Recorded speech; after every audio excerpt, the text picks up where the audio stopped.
Chapter 3. The Changes Accelerate. Tadano, Hitohito's morning routine was becoming complicated. He stood in front of the bathroom mirror, half awake, rubbing the sleep from his eyes. As usual, he splashed cold water on his face to wake himself up. But today, something felt off. His reflection stared back at him, looking softer and more unfamiliar than the day before. His jawline, once sharper and more defined, had lost its edge, and his cheeks now sported a subtle roundness that made his face look unnervingly delicate. His skin, already suspiciously smooth, now had an almost porcelain-like quality to it, as if he'd spent the last week bathing in expensive skincare products. Tadano leaned closer, inspecting his reflection. "Okay, this is getting weird," he muttered, running a hand over his face. His voice cracked slightly, making him wince. He straightened and pulled at the neckline of his shirt. His chest felt strange, tight, puffy, and slightly sore. He rolled his shoulders experimentally, trying to shake off the discomfort, but it didn't help.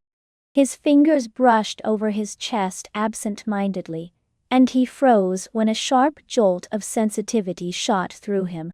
What the hell?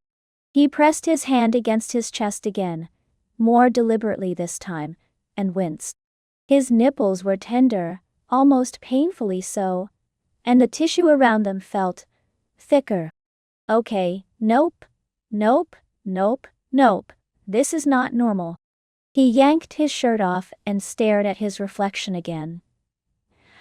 So now? His chest wasn't flat anymore, not completely, at least. The area around his nipples was slightly swollen, giving his chest a faintly rounded appearance that absolutely shouldn't have been there. Tadano groaned and buried his face in his hands. What is happening to me? By the time he made it to school, Tadano was doing his best to convince himself that everything was fine. It's probably just stress, he thought, as he adjusted his shirt, which felt oddly loose around his shoulders. Or maybe I'm eating too much junk food. Yeah, that's it. I'll just start eating healthier, and everything will go back to normal. But deep down, he wasn't convinced. As he walked to class, he caught his reflection in one of the hallway windows and immediately regretted looking. His figure was noticeably slimmer than it had been a few weeks ago.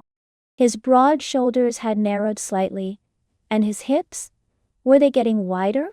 He shook his head and kept walking, deciding that ignoring it was the best option. When he entered the classroom, Najimi was the first to notice him, as usual. "Tadachi," Najimi called out, waving enthusiastically. "Over here! You're just in time for me to destroy Yamai-san at Uno."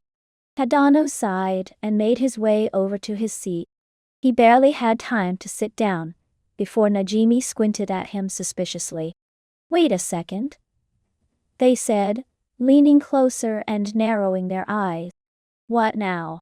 Tadano asked, already bracing himself for whatever wild comment Najimi was about to make. "You look different again," Najimi said, pointing a finger at his face. "Are you using some kind of secret beauty routine? Come on, spill the beans. Is it one of those 10-step Korean skincare things? Or did Komi-san give you some of her magic beauty tips?" Tadano groaned. "Najimi, for the last time, I'm not using anything. I'm just tired, okay?" "Tired," Najimi repeated, tilting their head. "You don't look tired. You look, how do I put this? Fresh, radiant, glowing? Can you not?" Tadano muttered, slumping in his seat. Najime's grin widened. "Oh, I get it. You're trying to impress someone, aren't you? Is it Komi-san? It's Komi-san, isn't it? You two have been spending a lot of time together lately." Tadano buried his face in his hands, muttering, "Kill me now." At that moment, Komi entered the classroom, her usual serene presence silencing the chatter around her. She glanced in Tadano's direction, her expression curious, and gave him a small wave.